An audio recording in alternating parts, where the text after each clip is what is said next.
Hello बच्चों, ये है additional question paper mathematics 23-24 CBSE class 10th। तो क्वेश्चन नंबर 19 है, कह रहा है कि एक क्यू प्राइम, ए नंबर है क्यू, उसके प्राइम फैक्टराइजेशन क्या क्या है। ये उसके प्राइम फैक्टराइजेशन है, लिख लेते हैं। क्यू है, उसके प्राइम फैक्टराइजेशन क्या है, 3 square into 7 square into B.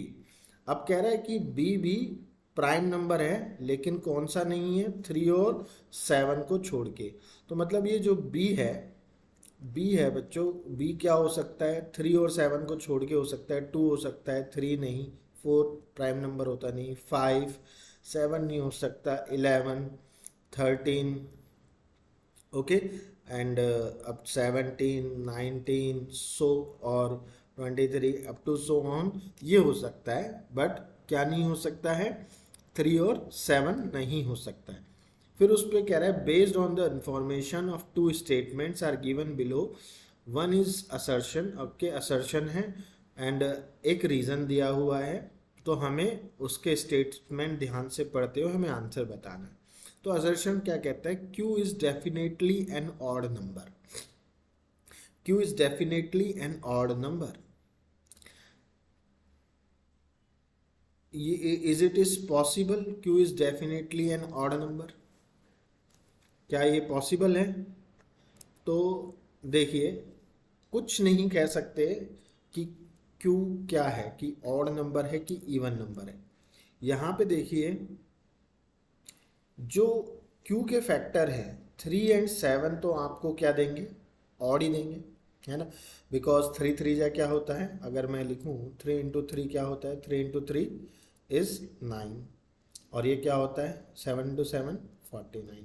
अब जो B है, B कुछ भी हो सकता है।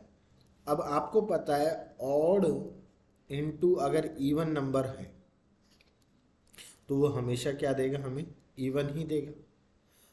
ऑड इंटू अगर ऑड रहता है तो वो हमेशा हमें ऑड ही देता है, हमेशा क्या ऑड ही देता है। लेकिन यहाँ पे क्या पूछ रहा है, क्या क्यू एक ऑड नंबर है? Definitely no, it can be odd number, it may be, it may not be, but definitely नहीं कह सकते, क्योंकि जो बी है 3 और 7 को छोड़ के कोई सा भी प्राइम नंबर हो सकता है, 2 भी हो सकता है। हालांकि जो 2 है इकलौता ऑड नंबर है, तो क्यू जो है इसका फैक्टर जो बी है वो 2 भी तो हो सकता है ना। अगर वो 3 और 7 से फिर मल्टीप्लाई होगा 2, तो हमें क्या मिल जाएगा, इवन नंबर मिल जाएगा। क्यों? और ये तो दोनों तो ऑड है ही, इन दोनों को मल्टीप्लाई करोगे ऑड ही आएगा, odd multiply by odd. But अगर इवन से अगर मल्टीप्लाई हुआ तो ये पूरा की पूरा क्या हो जाएगा, इवन। तो अपना ये स्टेटमेंट क्या हो गया, रॉन्ग हो गया। अब दूसरा, 3 स्क्वायर और 7 स्क्वायर, तो अभी भी बताया 3 स्क्वायर इंटू 7 स्क्वायर। तो ध्यान रखिए, ऑड को अगर ऑड से मल्टीप्लाई करते हैं तो हमेशा ऑड ही आता है। अगर ऑड को अगर हम इवन से मल्टीप्लाई करते हैं तो क्या आता है, इवन ही आता है। अगर इवन को हम इवन से मल्टीप्लाई करेंगे तो इवन ही आएगा। करके भी आप कोई भी एग्जांपल देख लीजिए, 3 इंटू 7 21 होता है ना। इसका एग्जांपल देखिए, 3 इंटू 8 24 होता है, और इवन हो गया ये एक और था, एक इवन था, करके देख लीजिए। एंड अब 2 इंटू 4 8 ही आ जाएगा।